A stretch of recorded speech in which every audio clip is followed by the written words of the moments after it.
Good morning friends, চলে এলাম আজকে সকালবেলা আমি আমার ব্লগটা নিয়ে। দেখো বাউন ঠাকুর দাঁড়িয়ে আছে, সকালবেলা ঠাকুর ঘরে ঢুকেছে। তো যাই হোক, অপর্ণা ব্লগ @রেড চ্যানেলে তোমাদের সবাইকে স্বাগত জানালাম। আমার পাশে এভাবে থেকো সবসময়, আমিও চেষ্টা করব সবসময় তোমাদের পাশে থাকার। আমি যখনই সময় পাই ফোনটা নিয়ে বসে পড়ি, ইউটিউব সার্চ করে ইউটিউবে গিয়ে যত বন্ধু আছে যতটা সম্ভব পারি তাদেরকে আমি লাইক কমেন্ট করি। তোমরাও এইভাবে আমার পাশে থেকো, আমি একটু একটু করে নিশ্চয়ই এগিয়ে যেতে পারবো। তো সকাল শুরু হয়ে গেছে, এখন আমি আমার রান্নাঘরে চলে এসে রান্নাঘরের কাজ শুরু করেছি। চা বসিয়ে দিয়েছি, ওইদিকে একটু আলুর তরকারি বসিয়েছি, ওর বাবা খাবে বলে টিফিনে।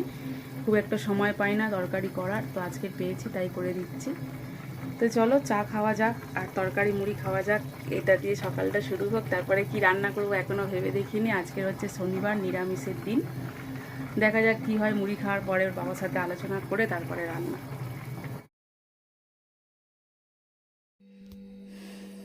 চা হয়ে গেছে, এত প্রচণ্ড কাশি হচ্ছে না যে কি বলবো। আর বারবার কি দেখছি বলো তো, খুন্তিটা এমনভাবে রেখেছি পড়ে যাবে কিনা সেটাই দেখছি। আর খুন্তিটার ঠিক পাশে আমার ফোনটা রাখা আছে। বিস্কুটটা ঢেলে নিলাম। বিস্কুটটা কালকে রাত্রে এনেছে, সারা রাত ঢালা হয়নি, মনে ছিল আবার ইচ্ছা করছিল না, অনেক রাত্রে আসি তো। এখন ঢেলে নিলাম, আর যেগুলো গুঁড়ো ছিল সেগুলো একেবারেই কাপে ঢেলে নিলাম। আর রান্না করব বলে ওখানেই প্লাস্টিকটা ফেলে দিলাম, বিস্কুটের প্লাস্টিকটা। ভাত করে নেব। আর এত কাশি হচ্ছে যে মনে হচ্ছে যেন সবসময় একটু গরম জল খাই, গরম চা খাই, এরকম মনে হচ্ছে। অনেক দিন পরে একটু আলু তরকারি বসিয়েছি, ওর বাবা মুড়ি খাবে বলে। প্রায় রোজই চলে যায়, আমার তো বেলা হয়ে যায়। আমার মানে চান টান করে উঠতে পুরো 9টা 9:30 বেজে যায়।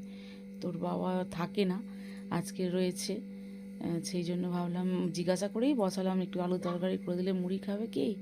তা বললো বসাও, আমি আছি আধ ঘন্টা, চাটা খেয়ে নেবো, তার মধ্যে হয়ে যাবে আলুর তরকারিটা। আলুর তরকারি মুড়ি খেতে খুব ভালোবাসে এমনি।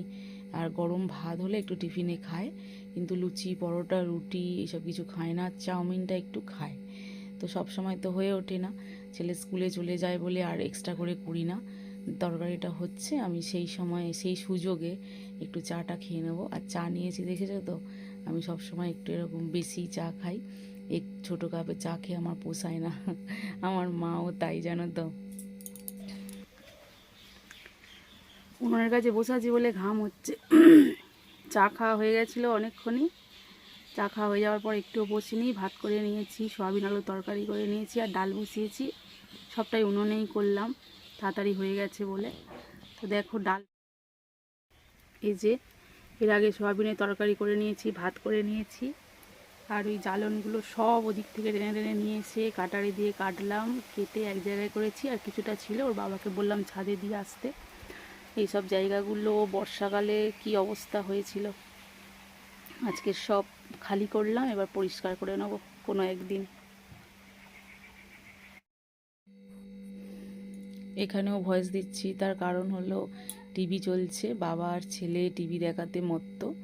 ওরা খুব সাউথের বই দেখতে ভালোবাসে, তো সাউথের মুভি দেখছে। আমি ভাত বেড়ে নিয়ে এসেছি, এই যে বক বক করছে বাবা আর ছেলে। সোয়াবিন আলুর তরকারি, ডাল আর পাঁপড় ভেজেছি, আর একটু পেঁপে সেদ্ধ দিয়েছিলাম, সেটা আমি আর মা খাই, ওরা কেউ খায় না।